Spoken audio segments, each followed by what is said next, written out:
because if God can save me, he can save anybody. I was born to Elsie Escalante and Daniel Caris. Probably the first 5 years of my life, the memories are kind of vague, but the memories I do have aren't good. I had suffered some abuses at the hand of somebody that my mom was seeing, and so she took me to my grandmother's house. And for the next probably 7-8 years, I lived with my grandparents, who were beautiful people. Taught me, a lot about, values and what a normal family could look like. I had aunts and uncles that treated me like a little brother. So I had every opportunity at that time, just to live a normal life, and I did. I played sports. I was an altar boy. I was raised a Catholic, and life was okay. I still remember I used to see my mom every Tuesday, and I used to look forward to those Tuesdays when she would come and visit.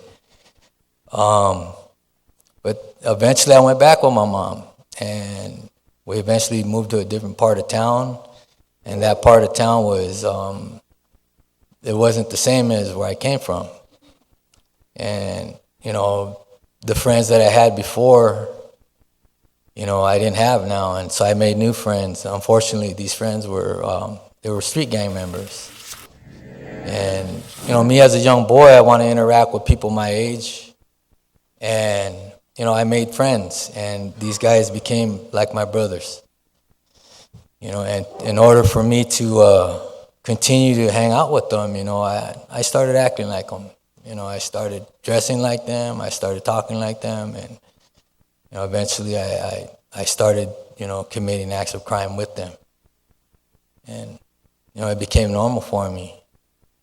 And so at a very early age, I started involving myself with pretty serious crimes for a young boy. I was 14 years old with my first arrest. I was arrested with a handgun at school. I had already been actively engaged in gang fights, and where weapons were involved and people were being hurt and sometimes killed. And so that became my life. By the time I was 17 years old, I had gotten in enough trouble where the state, actually the county, sent me to the state and locked me up for a bit. And it was during that time, where I think I really became like like this evil. There's no other way to explain it. I didn't really care about human life. I didn't really care about, how I was causing pain to my family. I thought I took everything for granted. Looking back on that time, it's very difficult because, it's hard for me to imagine how insensitive I was. But I was insensitive, and I really didn't care, and I just got worse. So by the time I was 19 years old, they sent me to prison because I kept committing crimes, I kept hurting people. And at the age of 19, I was sent to state prison. And state prison is it's a lot different from where I came from. It's a lot more sophisticated. The gangs are a lot more organized. And I basically caught their eye, and I was recruited. I was recruited into a prison gang. And prison gangs are much more ruthless than street gangs. Street gangs are typically made up of people who know each other and know each other's families and go to school together. So there's some restraint. In prison, there's no restraint. And it's a very treacherous environment. And, treachery and deceit are virtues amongst gang members. And, I tried to be as treacherous and as deceitful as I could be. And, I I embraced that lifestyle. I thrived in it, and I moved up the ranks because I was willing to kill or die for the cause that I adopted as my own. And there was no spiritual, understanding in my life, or there was no relationship with God, and I wasn't quite an atheist yet. I would later become an atheist, but I really didn't really give much thought to spiritual things. I thought life would just go on, and it did. And I continued to, engage myself in those activities, and I continued to move up in the ranks. And by doing that, it just got worse because it put more power in my hand to make more bad decisions.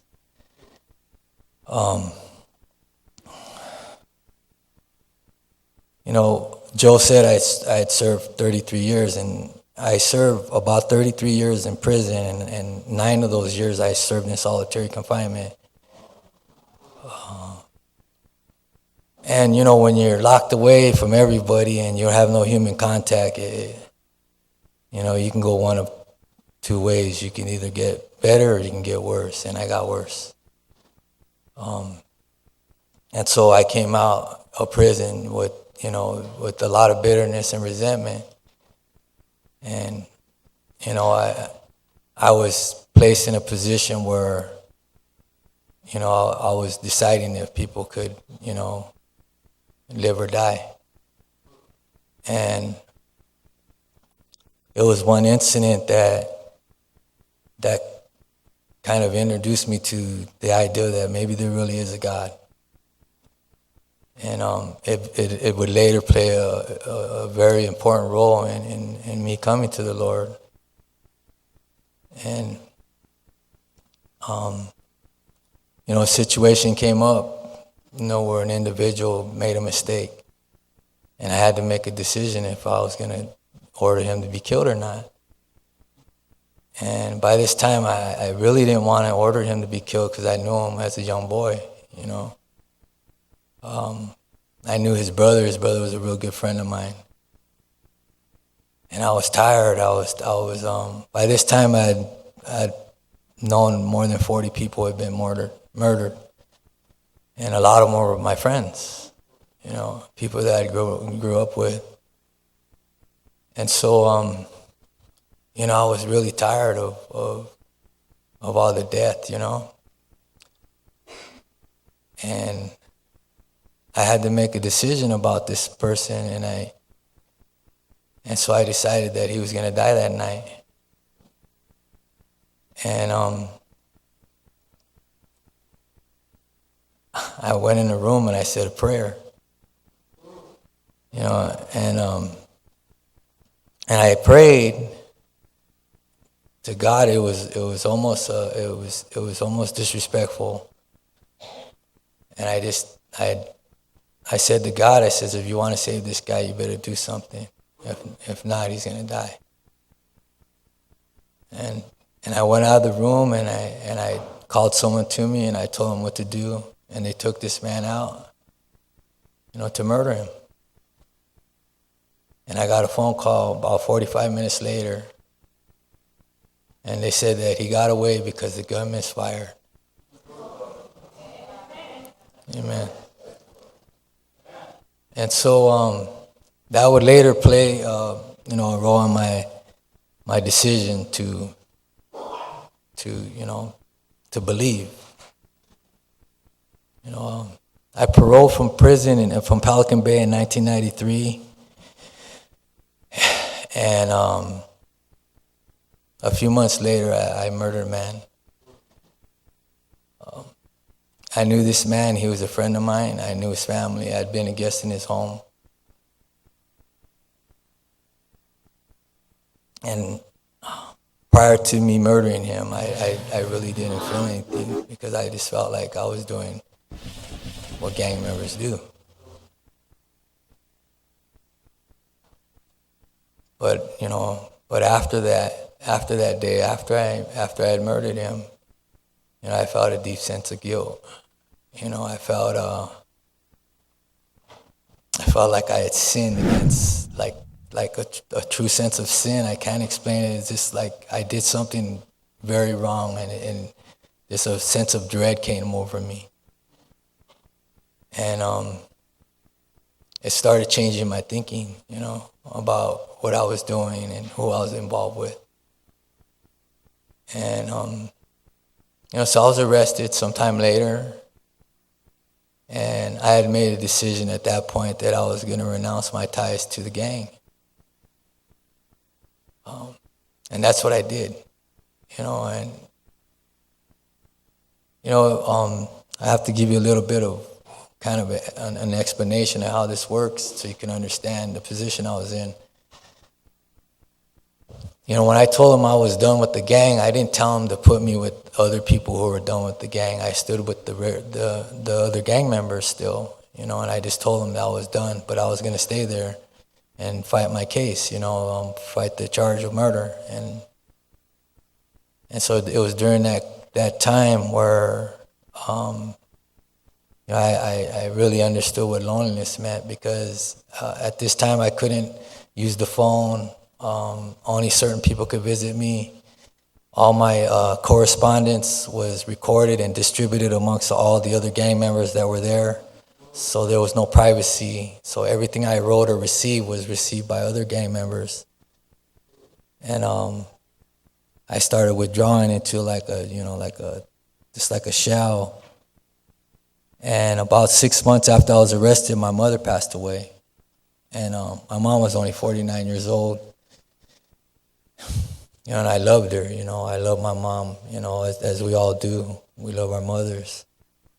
But I felt a deep sense of guilt because she died with me facing a murder charge and a death penalty. And I just became more and more bitter. I really had very limited contact. The only contact I really had was with my grandmother, and she never missed a visit.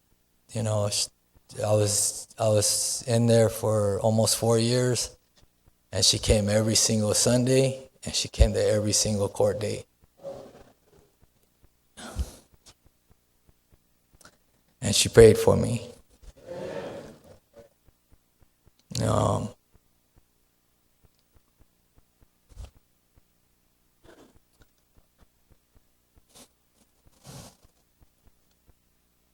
And she prayed for me a lot. And it was just I was just becoming more and more bitter at this time in my life, and I stopped believing that there was a God.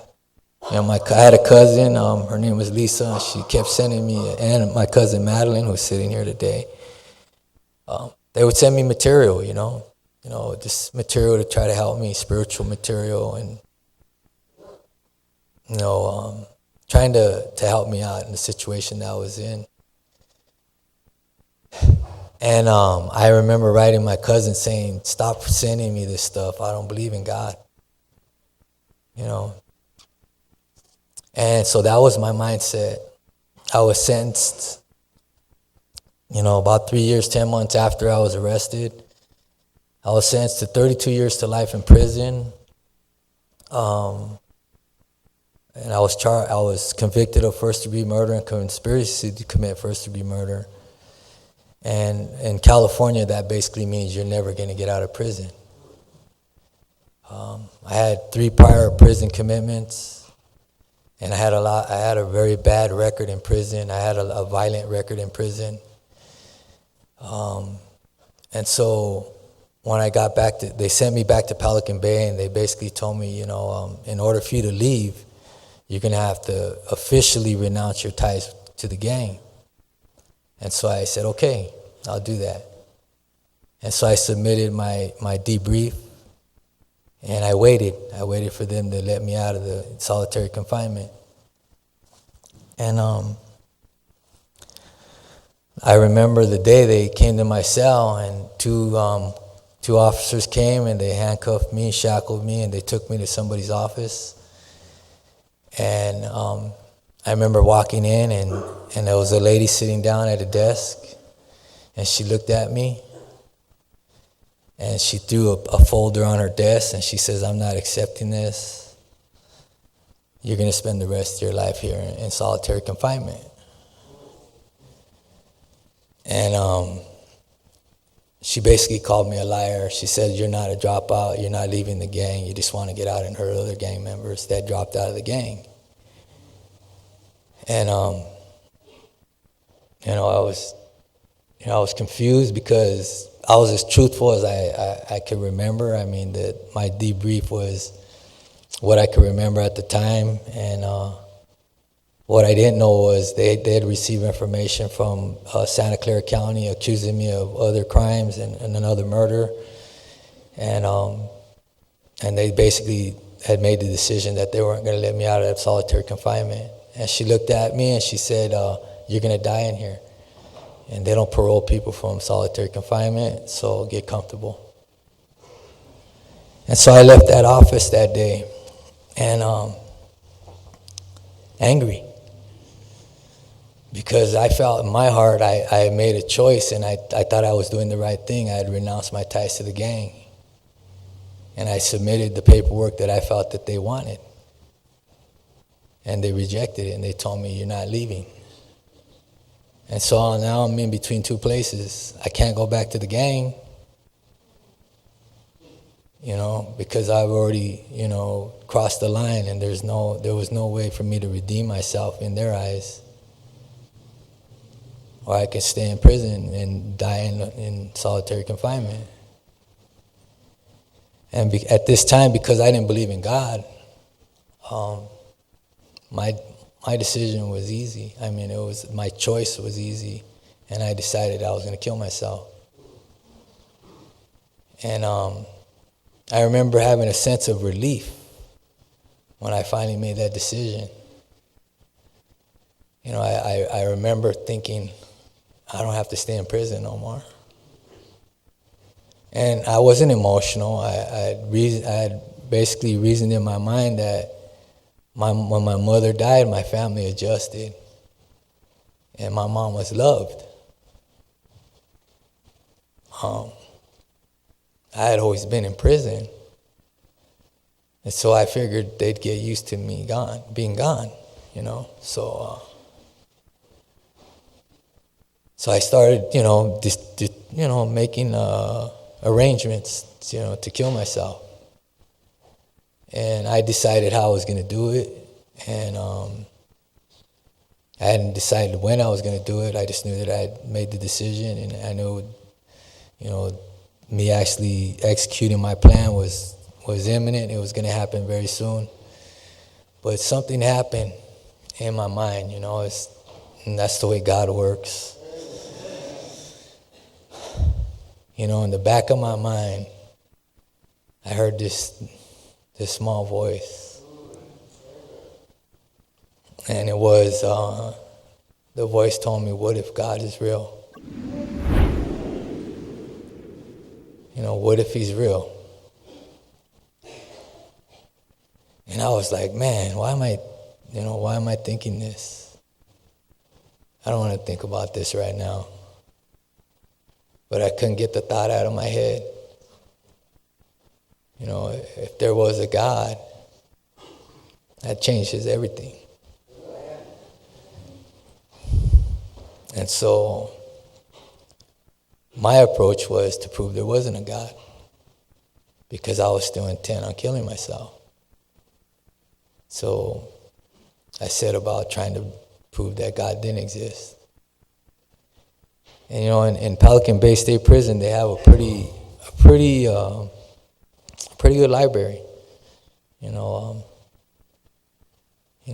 They actually distribute a catalog that has pretty much any kind of book that you can read, from paper crochet to how to play the guitar. And in between that, there's books on theology. And so I started reading books. And the books I read attacked the concept or the ideal that God existed. And it's funny when you kind of don't have a strong opinion about something, it allows you to be more objective. And I started detecting in these books that they were biased. That their arguments were they were almost childish. And I was disappointed, because I'm looking for reasons not to believe. I'm looking for reasons to make a decision, or to carry through the decision I had already made. And so I said a prayer again. And my prayer was, if you want me to read a Bible, then send me one. And it was either that day or the very next day. I'm walking downstairs. The section I'm in, it's automated, so everything's, controlled by a control booth, so they can open and close your door and, make sure that nobody's out there when you're walking outside your cell. And so they let me out of my cell to go get a razor for a shower. And on my way back to my cell, somebody called me. And it was an individual. He was from Tulare County. And I never really talked to this guy. Maybe said 2 words to him the whole time I was there. And he offered me a piece of paper. And he says, "Hey, you want this?" And I looked at it and I was like, what is it? He didn't say. So I walked up to his cell and he slid it out of his door. And I looked at it and it said, "For a free Bible, send this in."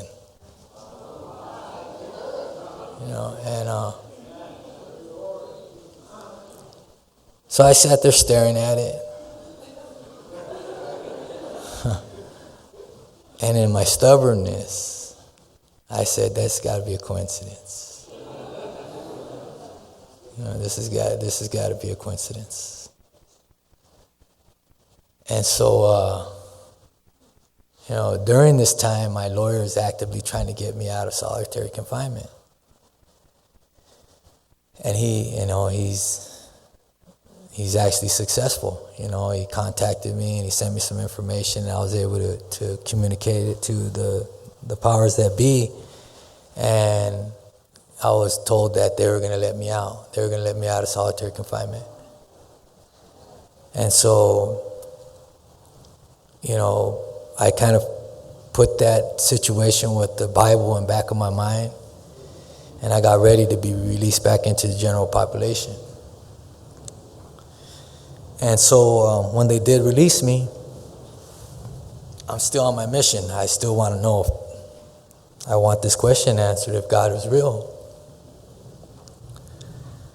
And so I become a terror to the Christians there. Yeah. At first they were, very inviting, and they were welcoming me, into their conversations, but my questions would frustrate them because I wanted to know why they believed in God. Why do you believe in God?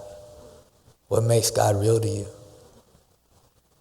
And nobody can answer me that question. Nobody could give me a satisfactory answer.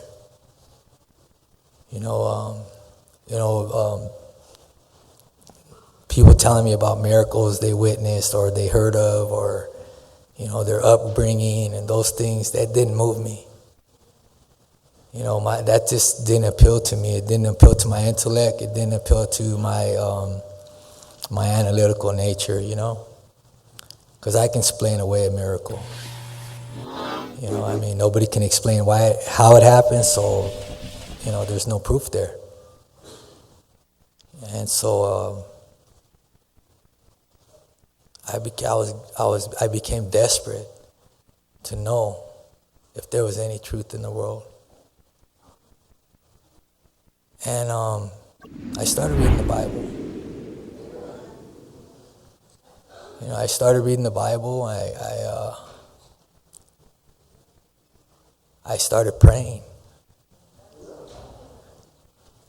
And my prayers were simple prayers. there it is, give me truth.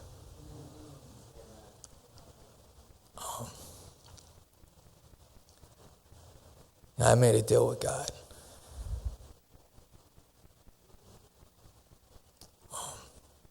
If he would give me truth, then I would serve him.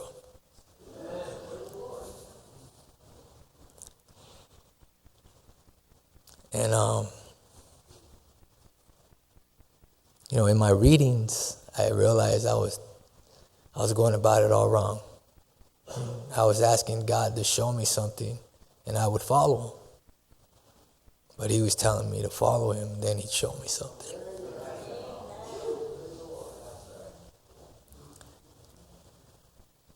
And so,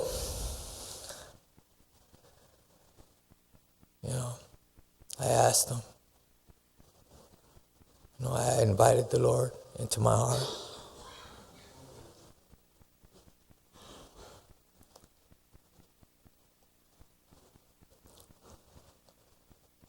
And that was in September of 2000.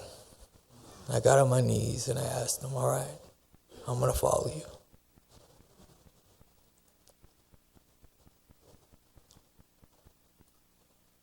And then I had a dream.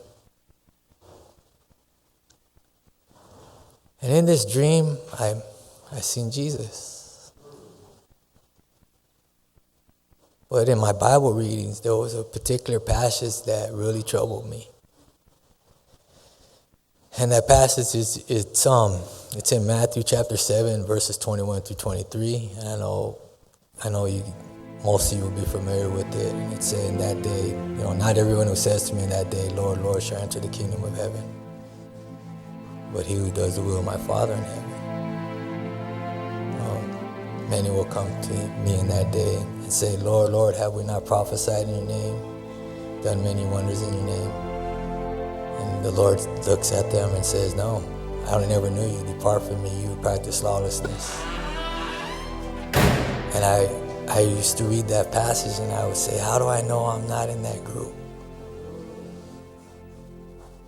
So in my dream, when I seen Jesus,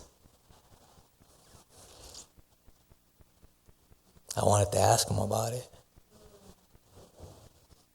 And so I ran up to him.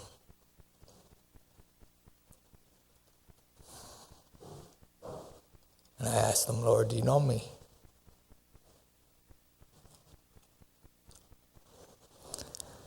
And he grabbed my hand. I've never, up to that point or since then, I've ever seen my hand in a dream. And I have a right hand that's scarred up and it's broken, my knuckles are broken and I have a lot of scars from a lot of, things that I had done, and I could see those scars in the dream. And he dropped a drop of blood on it. And my hand started turning new. And I remember pulling my hand back, and I was happy because the Lord knew me. And I wanted to tell people, Jesus is back. He's real. And I only seen one person in the dream, and he happened to be my boss that I work for in the prison industry. And he was the only one in the dream. It was weird, and it was like I seen him, and I say, Wyatt, Jesus is here. Jesus is here, And I woke up. And after I woke up, now when I read the Bible, it's becoming clear to me. Passages are starting to link up, And I'm starting to see that, this, how can man do this? How can man manufacture this? And this is something that I'm sure a lot of you will relate to. When I unhook my TV, meaning I don't get any channels, I would unhook my cable, and I don't know if I was moving my TV one day and I unhooked my cable, but I would get one channel.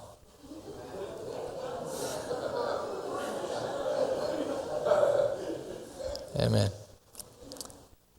And that channel, obviously, you know, is 3ABN.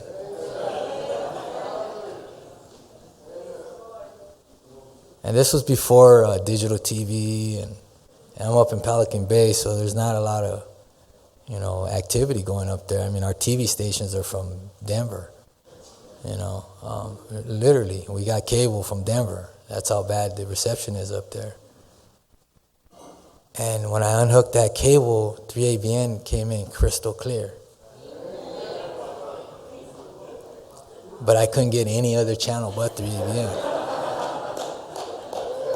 Yeah. Yeah.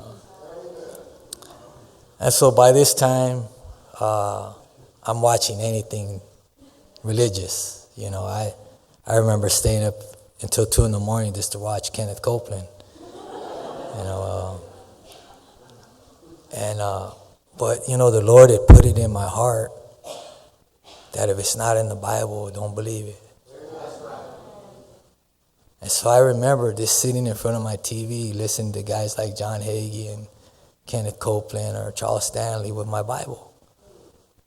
Just eagerly waiting, you know, for them to give me some scriptures so I can go investigate. Because that's just my nature. And sometimes I left with the scripture or two, but most of the time I didn't. And I felt like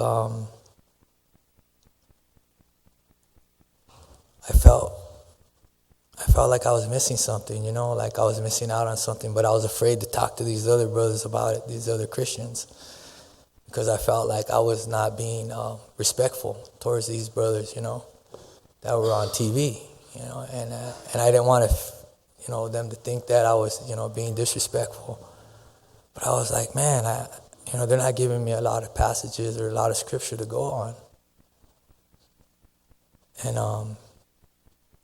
And I noticed on that 3ABN channel that they use the Bible, you know, and the Bible studies were very different. You know, I mean, it was, but you know, they kept talking about the Sabbath, you know, and I remember, you know, that I thought it was a channel that it was like all churches, it was just all kinds of churches that had their own channel. I never heard of a Seventh-day Adventist. But I noticed that, you know, more than one or two of them would always, you know, they would say things like Happy Sabbath or, you know, the Sabbath and these types of things.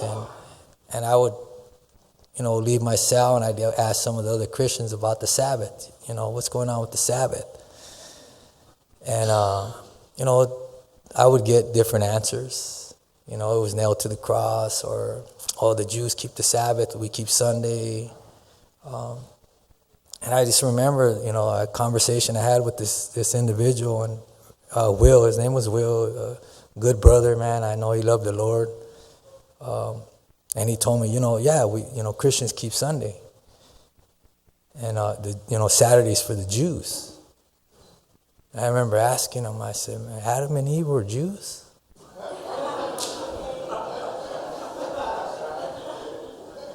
And, you know, he just looked at me and he didn't have anything to say about it, but, you know, I just remember saying, all right, I need to look into this. You know, I need to investigate this.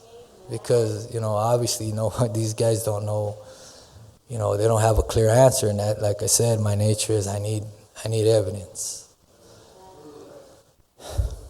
You know, and I'm really paying attention and looking for Sabbath studies material, and you know, by this time I'm reading everything. You know, I'm reading all of the religious material I can get my hands on.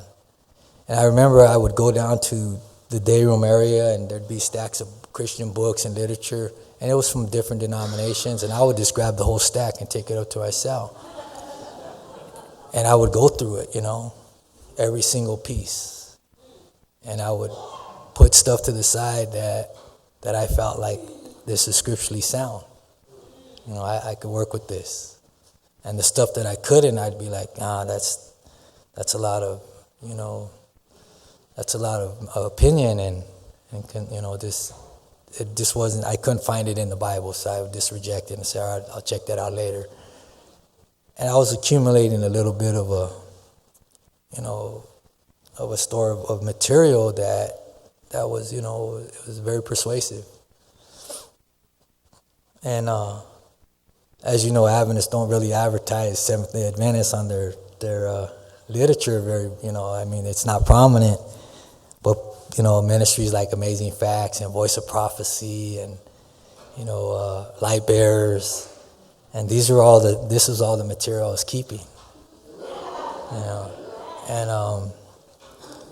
And so I'm looking into it, and I'm starting to notice, that this stuff is starting to make sense to me. So, almost every waking moment, I was reading the Bible. I remember I would read it so much. I'd read it until I fell asleep and it fell out of my hand. And I remember doing a study on Revelation 13 and Daniel chapter 7. And it dawned on me that this is the truth. That man couldn't manufacture this. And so I was just like ecstatic. Initially I was afraid because I realized God was real. And I realized that God was watching.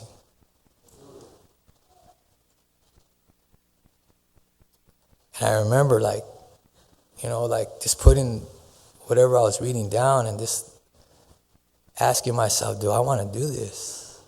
This is serious.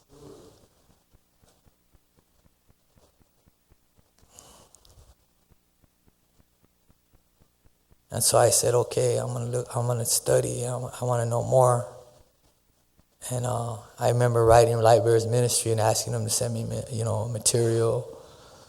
And they sent me a bunch of stuff, and I was the only one, there was no Seventh-day Adventist there. And there was probably about 20 Christians there, and most of them had more experience than I did, and they'd been reading the Bible longer than I was. But I was, studying on my own. And the more I studied, the more I seen that this stuff is, this is the right track. I need to stay on this course. And during this time, the mother of my child, and I didn't know that I thought we were divorced, but we weren't. We found each other again, and we started talking, and she was happy because I had become a Christian. And so she was ecstatic. She was just overjoyed because, she was a believer, and I wasn't, but now I was, and so, our relationship really, it was better than when I was out there, because it had like a spiritual foundation. And so, it was this, I would write her, these 20-page letters, just telling her about all the stuff that I was learning. And then one day I got a pass, we call them ducats in prison. I know you probably don't know what a ducat is, but it's basically a pass that allow you to go to another part of the prison. And this pass told me to go to the kitchen. So I went to the kitchen to work. And it was weird because I had already had a job. I was actually a lead person in a factory that makes shoes. And so in prison, you don't have two jobs, but they gave me that ducat for that one day, and it was a one-day only job. And I was in there, and I was ministering to this young man. And he looked at me and he goes, man, you sound just like this guy named Emiliano. And I know there's at least one person, if not a couple in here, who know what I'm talking about. His name's Emiliano Richards. But I go, Emiliano, huh? And he goes, yeah, he's in the hole. He's still in the shoe. That's solitary confinement. And he sounds just like you, man. He says the same things you say. And he's always on 90, and 90's 3ABN.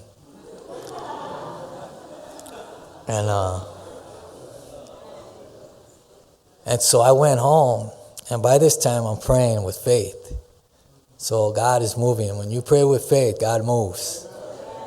Amen. And so I'm praying, and I'm fully expecting Emilio to show up. And my prayer was pretty simple: is God, if this man knows the truth, send him out here because I need some help.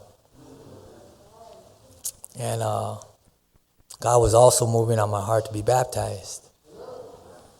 And so that individual I seen in my dream, I started ministering to him. He was my boss. He was a free person, and I started ministering to him. And he came to work one day, and he said he was a Christian now. And I'm giving him material, and pretty soon he's coming to work telling me about Ellen White and all the stuff that he's, finding on the internet, and he's on fire now, And so I told him, I said, Wyatt, I need to be baptized, man. And I tried to go through the chapel, and I wasn't meeting any success in trying to secure a baptism date, and so I just decided I'm going to be baptized one way or another. And I figured the best way to do it would be to go to work and ask my boss and clean out a big bucket and fill it up with water. And so that's what I did. I remember getting a big bucket and cleaning it out, filling it up with water. I was trying to put some hot water in there, and there was none.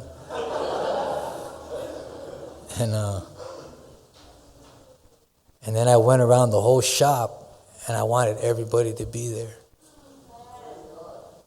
And the majority of them weren't Christians, but I still wanted them to be there. These are all other individuals who have renounced their ties to gangs. These are some of the deadliest men in prison. They were from, members of the Aryan Brotherhood, Mexican Mafia, Nuestra Familia, Aryan Brotherhood. I mean, they're just, all of them, Black Guerilla family. And I went and I asked all of them, I go, hey man, I'm going to be baptized. At lunchtime, I want you guys to be there. And they all came. They all came to my baptism, and it was a scene, It was. And I remember all these guys are standing in a circle, and they don't know what's going on. It's like, hey, I'm going to be baptized right now, and we're going to say a prayer. And so they held hands, and we prayed. And I was baptized. And I was, I got out of that water, and I knew that the Lord was pleased. And so I'm released from work. I go back to my unit, and as I enter into the gate, somebody's standing right there waiting for me, and it's Emiliano.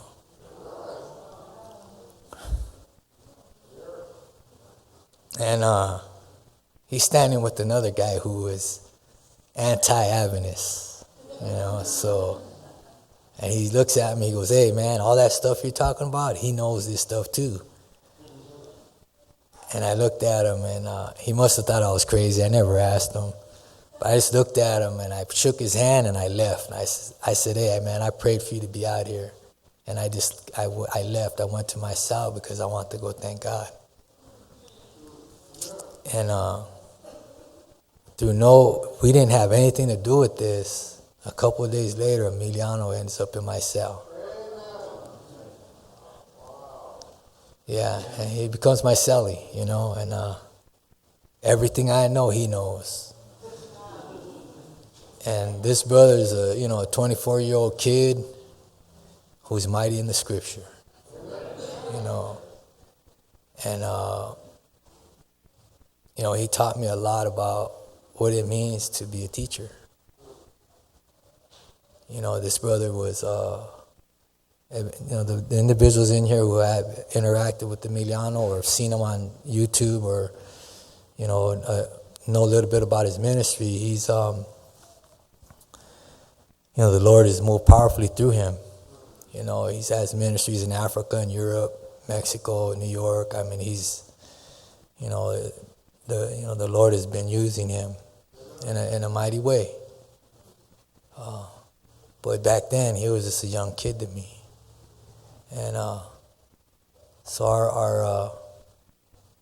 our experiences together were instrumental in teaching me what it meant to be, a Seventh-day Adventist. Because he was very devout, very prayerful. His study habits were, just amazing, And I remember praying. I said, Lord, I want to know the Bible like that.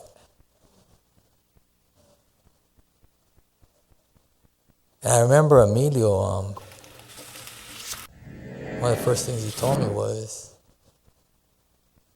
and he said it with fear in his eyes, he says, God's going to send you a test, man. And I should have brought the passage with me because it's in Patriots and Prophets.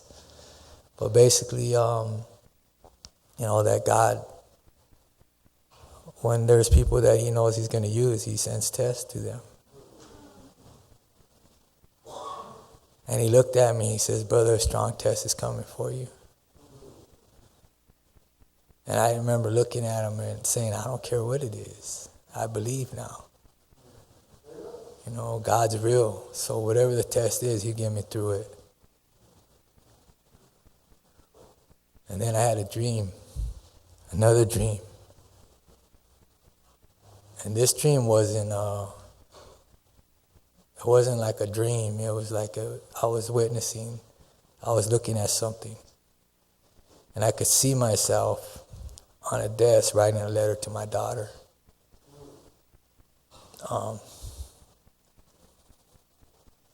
Comforting her.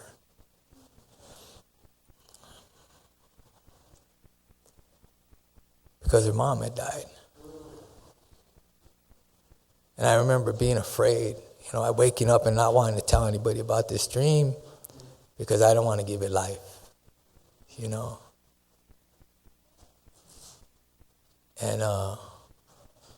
And so, about 10 days later, I was sick. I didn't feel like going to work. I stood back. And I was laying on my bed, and Emilio was up there in the top bunk, and my door opens. But before it opens, the mother of my daughter, she came into my mind and that she has died. And I remember sitting up on my bed feeling guilty, and I was like, man, why am I thinking that? And then they called me down there. The officer called me down there, and he told me that she had just died. And I remember going back up to the cell, and I was sobbing uncontrollably. And I felt like I was drowning because I couldn't control my, this bawling. I just couldn't control it. And I remember Emilio looking at me, and he says, man, brother, if anything can break you, this is going to break you. And he was talking to himself more than he was talking to me, He was just thinking out loud. And I remember at that point, I was angry, I was mad, I was afraid, I was just all these emotions. I was wondering why God would do that. I remember telling Emilio, I don't want to hear nothing about God right now. And that brother would, he prayed for me. And that brother was, on his knees, praying for me. And I could feel God's presence in that cell. And so now I'm looking back. I want to know everything that I just learned. My attitude now is I need to make sure this is true. Because if I'm going to be a Christian, I have to make sure that I'm following the truth. And so now my approach is very critical. I'm reading the Bible with a very critical eye. I'm dissecting it. I'm going over everything that I learned with the fine-tooth comb. And I wasn't a good person to be around during this time.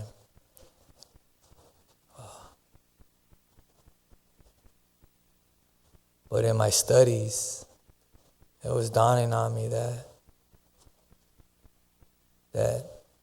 it was true, you know. And so I remember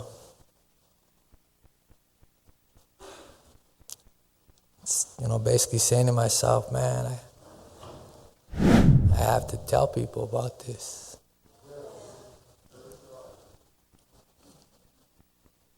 And so that's what I started doing. After her death, I asked for a transfer. They got me, they sent me to another prison. It's in LA County. And I start teaching, I start teaching anybody who would listen. And then my co-defendant got there, my crime partner from the crime I was incarcerated for.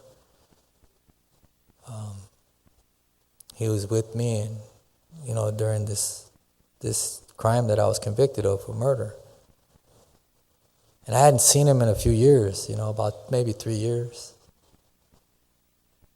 And he walked up to me, and this guy was a killer. I mean, this guy's, he wasn't a Christian. I'd never known him to be spiritual in any way. And he walks up to me, and the first thing he says to me is, I'm a Seventh-day Adventist.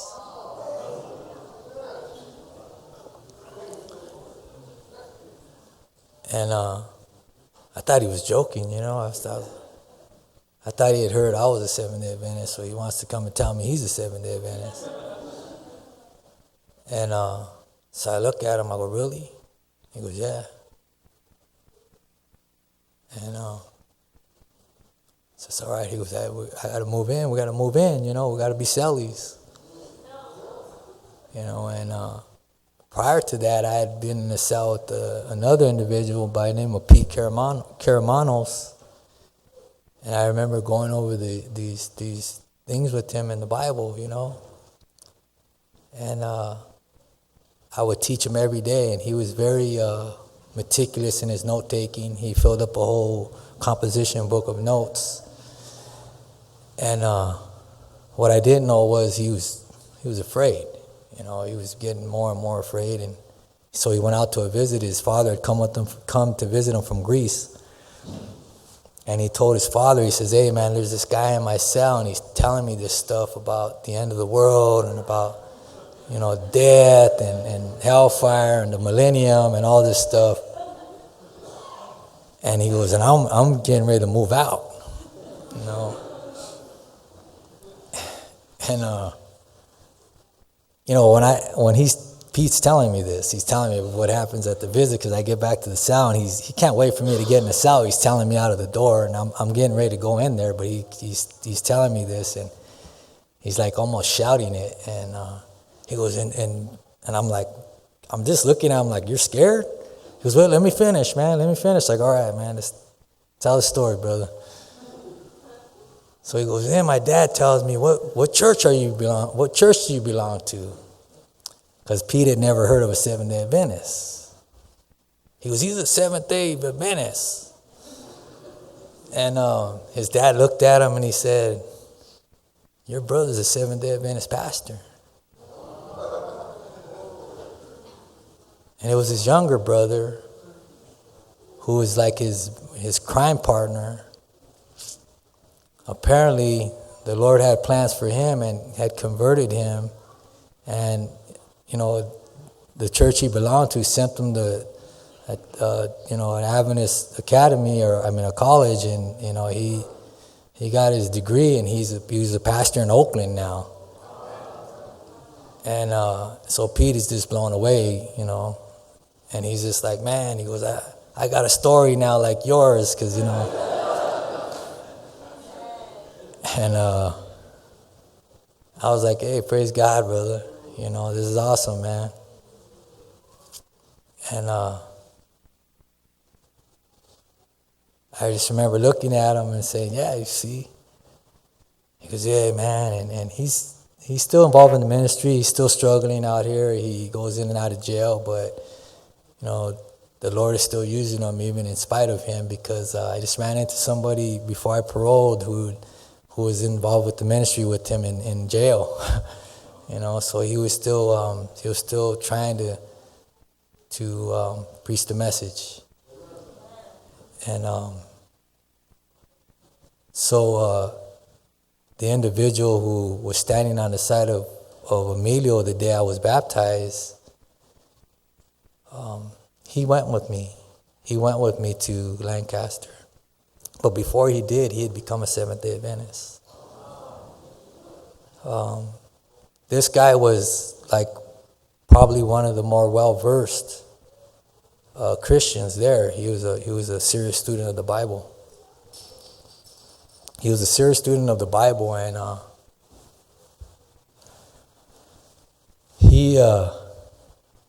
Emiliano invited him to do studies with them.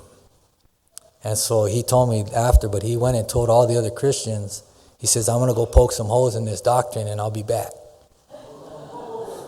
Yeah. His name's David Rivera, by the way. And so he came with a critical eye like mine. And I remember him pulling me to the side and saying, man, Adam, this stuff is powerful, man.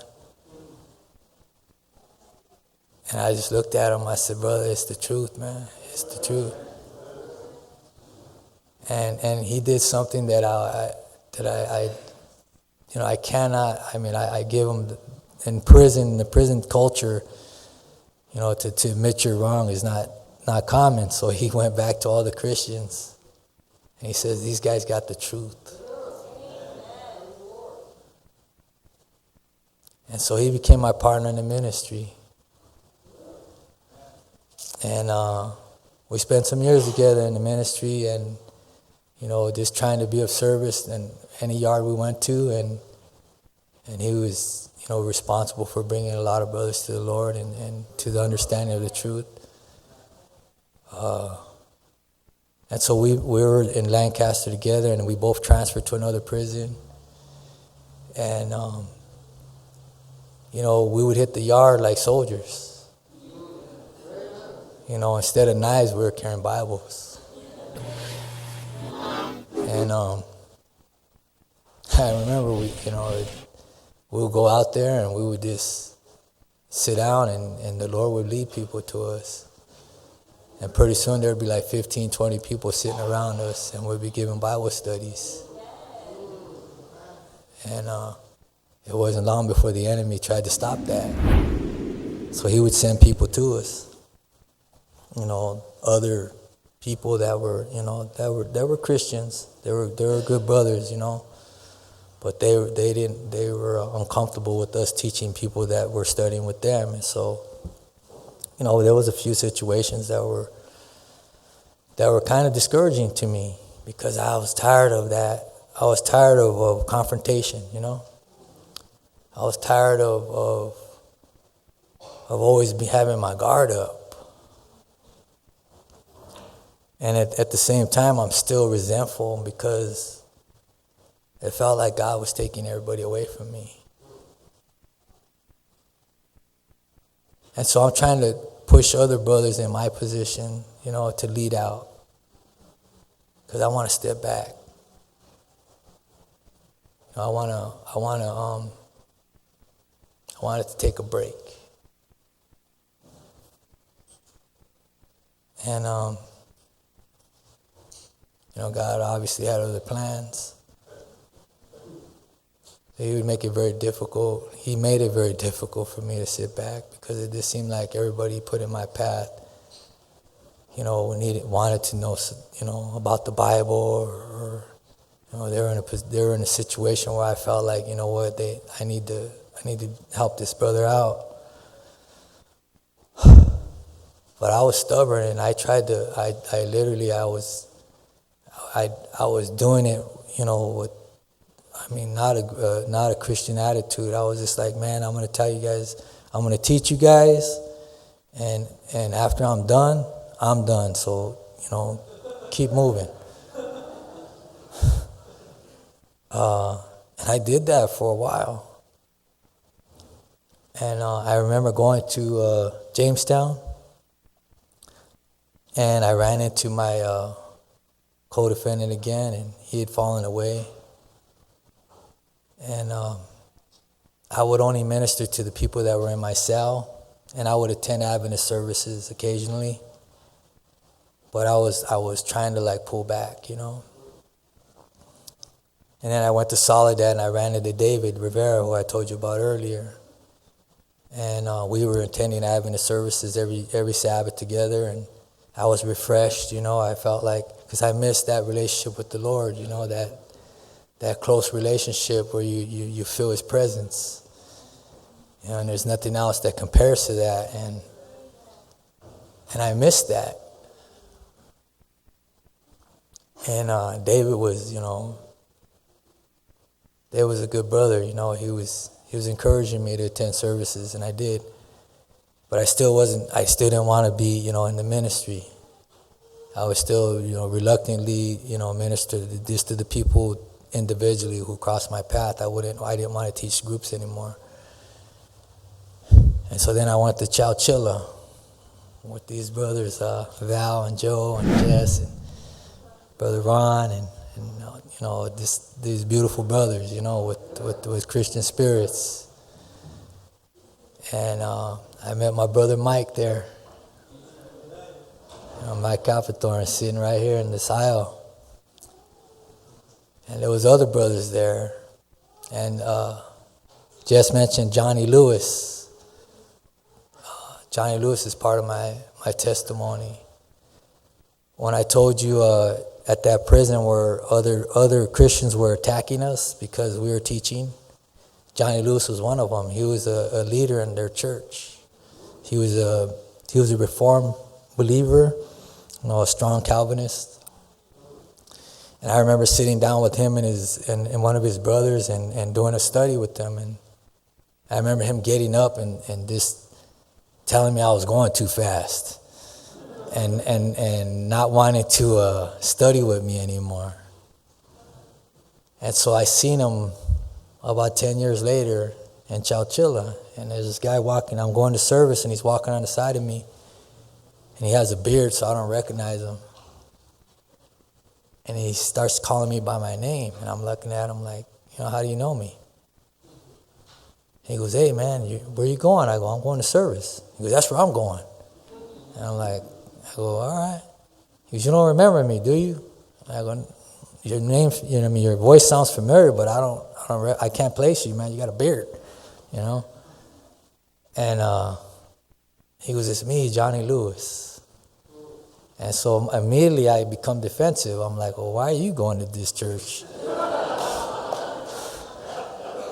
Because if anybody who knows Johnny Lewis knows that he's very confrontational. And he looks at me and he goes, man, I've been waiting to go to this church, brother.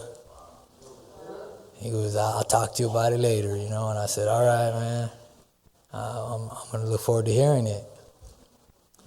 And so we go to service. And me and him, we became very close. And we studied a lot together. And he was baptized into the church. And that's a beautiful brother right there, man, with a strong testimony. And he does. I pray that the Lord does get him out, because he's going to be he's going to be a thorn in the enemy's side because he's fearless. He's an awesome preacher. I love hearing his messages. So Johnny was there, and events took place, that got me back into the ministry teaching again. And it was kind of weird because I was in a room there. You have 8 people to a room. And I'm in the room with 7 other guys, and there's one Christian, and the rest are just, they're not Christian, but they believe in God, but they're just not Christian. And there was one guy, his name is Sergio Castro. Big guy, about 6'2", tattoos, from his neck down to his feet. Pretty intimidating individual to a lot of people. But me and him had a real good relationship. We really kind of bonded. And he had an anxiety attack of all things. And he wanted to get some religion, he said. And at this time, I was not teaching. So he went out to the yard and he started praying with this random groups. He would just walk into groups and, I want to pray with you guys. And, and nobody's going to turn him down because he's 6'2",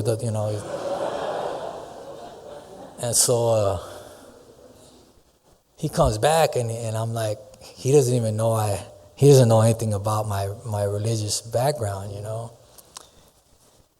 And he's telling me, man, I go, man, I've noticed you going to a lot of Christian groups, man. What's going on? And he goes, I don't know. I just got this feeling, man, this anxiety that I need to know God. And I'm like, and so the other guy in the room is a Christian, and I was like, man, I don't want this guy, to mislead this brother if he's not on point, if he's not on point. So I said, all right, man, look.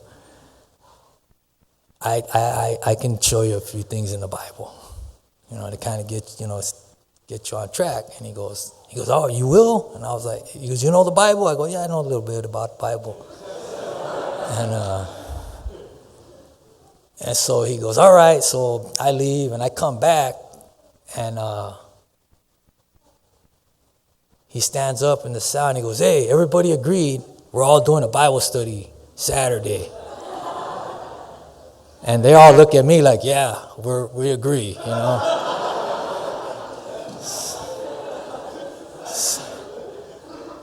So I'm like, all right, man. I can see that this, Lord's moving here, and so I just, I knew then. I said, man, this is it. I remember telling him, I go, man, you're going to see a lot of changes, man, in me now. Because, I can't deny what's going on and the things that I know, and I know God wants me to tell people, And so I started teaching again. And I never looked back.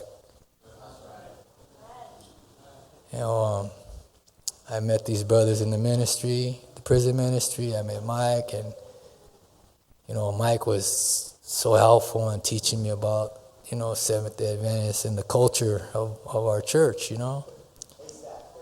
Yeah. And I just remember just being so anxious to someday be able to be amongst like believers,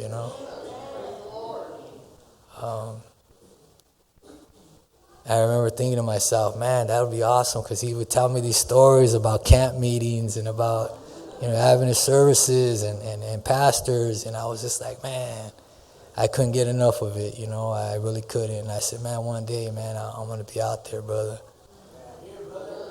Amen. Amen.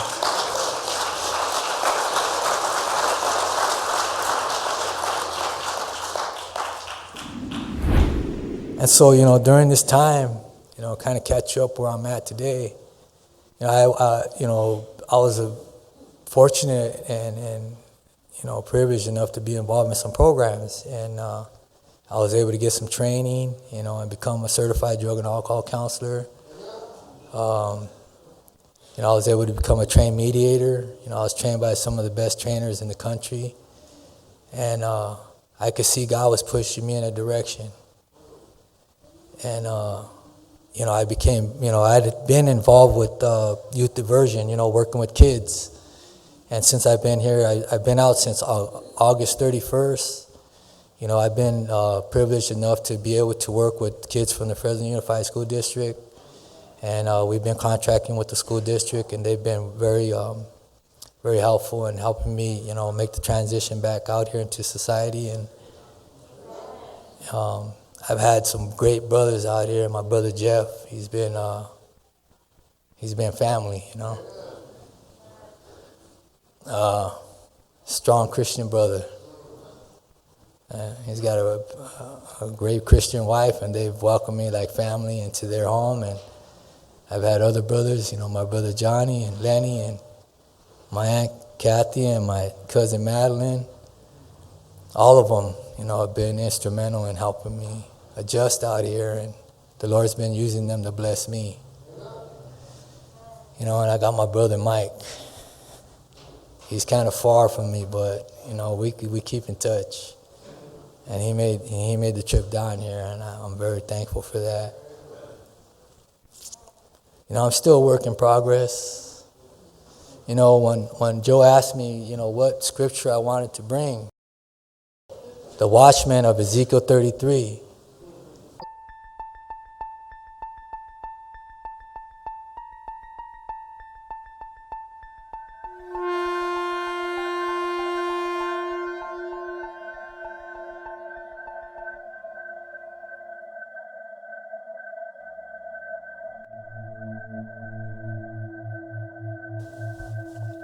And I know that we're all watchmen and watchwomen. And like I've told Mike, man, I'll sit down with anybody. I'll sit down with anybody because this message is powerful. This message, and trust me when I say this, because I've, in my travels, I studied very extensively different beliefs, different religions. And this church and this people are in possession of something so valuable.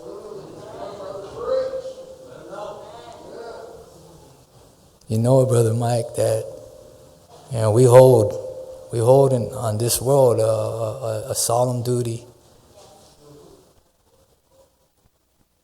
to preach this message, because this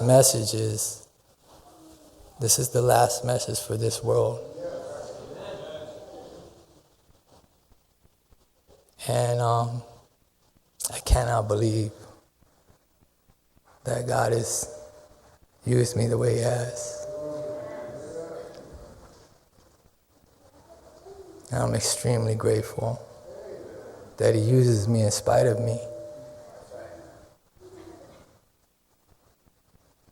And so just the message I want to give to all of you is, you found the needle in the haystack. You found the truth. But it's our duty to share it. I don't want to stand up in the judgment and face anybody who I had an opportunity to share with, and I didn't.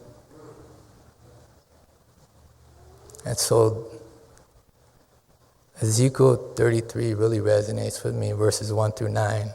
He asked for, the brother asked me for a couple of verses, and I gave him 2, or I gave him 1, he added the other. But I know that God made me a watchman. And I pray that He continues to use me.